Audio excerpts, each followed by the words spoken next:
BJP. അവരുടെ ഉപരാഷ്ട്രപതിയെ തീരുമാനിച്ചു കഴിഞ്ഞു.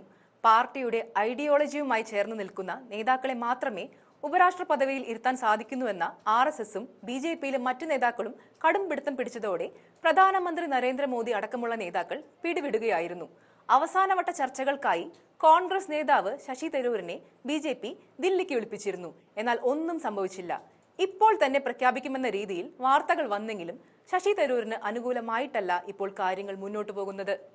JDU നേതാവും ബീഹാർ മുഖ്യമന്ത്രിയുമായ നിതീഷ് കുമാറിന് നറുക്ക് വീഴാനുള്ള സാധ്യതകളും തെളിഞ്ഞതാണ്.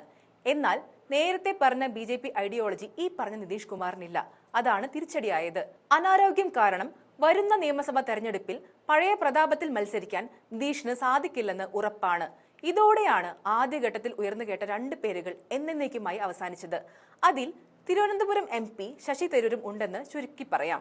ഇന്ത്യൻ ഉപരാഷ്ട്ര പദവിയിൽ ഇരുന്ന വ്യക്തികളൊന്നും കേന്ദ്രം ഭരിക്കുന്ന പാർട്ടിയുടെ ഐഡിയോളജിയുമായി ചേർന്ന് നിൽക്കുന്നവരൊന്നുമല്ല. ബി.ജെ.പി. അധികാരത്തിൽ എത്തുന്നതുവരെ. എന്നാൽ 2014 ശേഷം ആ പതിവ് മാറ്റം വരുന്നത് നമ്മൾ കണ്ടു. ഭരണഘടനാ സ്ഥാപനങ്ങളുടെ തലപ്പത്ത് വരുന്നവർ വരെ ബി.ജെ.പിയുമായോ അനുബന്ധ സംഘടനകളുമായോ ചേർന്ന് നിൽക്കുന്നവരാണ്. ഈ നിലപാടാണ് ശശി തരൂരിന് തിരിച്ചടിയായ ഘടകം.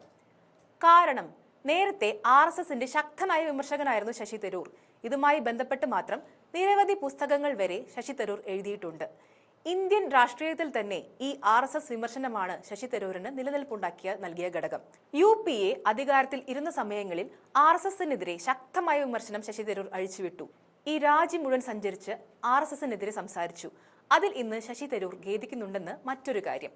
എങ്കിലും ആ രീതിയിൽ വിമർശനം ഉന്നയിച്ച വ്യക്തിയെ, ബി.ജെ.പിയുടെ ഐഡിയോളജിയുമായി ഒരു രീതിയിലും ബന്ധമില്ലാത്ത വ്യക്തിയെ ഇന്ത്യയിലെ 2ാമത്തെ പൗരനാക്കുന്നതിൽ വലിയ എതിർപ്പാണുണ്ടായത്. ഇതിനെ മറികടക്കാൻ ചില ശ്രമങ്ങൾ പ്രധാനമന്ത്രി നരേന്ദ്രമോദിയിൽ നിന്നുണ്ടായെങ്കിലും RSS ശക്തമായ വിലങ്ങുതടിയാവുകയായിരുന്നു. തൽക്കാലം കോൺഗ്രസ് കൂടാരത്തിൽ തന്നെ തുടരുവാനാണ് ബി.ജെ.പി. നൽകുന്ന നിർദ്ദേശം. സമയം വരുമ്പോൾ ഉചിതമായ പദവിയോടെ തന്നെ കേന്ദ്ര സർക്കാരിനൊപ്പം നിർത്താമെന്ന വാക്ക് ബി.ജെ.പി. നൽകുന്നുണ്ട്. ബീഹാറിലടക്കം അതിനിർണായക തെരഞ്ഞെടുപ്പുകളാണ് ബി.ജെ.പി. നേരിടാൻ പോകുന്നത്. അതിനിടയ്ക്ക് തരൂരിനെ പോലെ രാജ്യം മുഴുവൻ ശ്രദ്ധിക്കുന്ന സംഘപരിവാർ വിമർശകനെ വലിച്ച് പെടലിയിൽ ഇടേണ്ട കാര്യമില്ലെന്നാണ് ബി.ജെ.പി. നേതാക്കൾ പറയുന്നത്. ഒരുപക്ഷെ തരൂരിന് ഉപരാഷ്ട്രപതി പോലെ നിർണായക സ്ഥാനം നൽകുകയാണെങ്കിൽ തെരഞ്ഞെടുപ്പ് നടക്കുന്ന സംസ്ഥാനങ്ങളിലെ ബി.ജെ.പി. വോട്ടർമാരോട് കേന്ദ്ര സർക്കാർ മറുപടി പറയേണ്ടി വരുമെന്നും ഉറപ്പാണ്.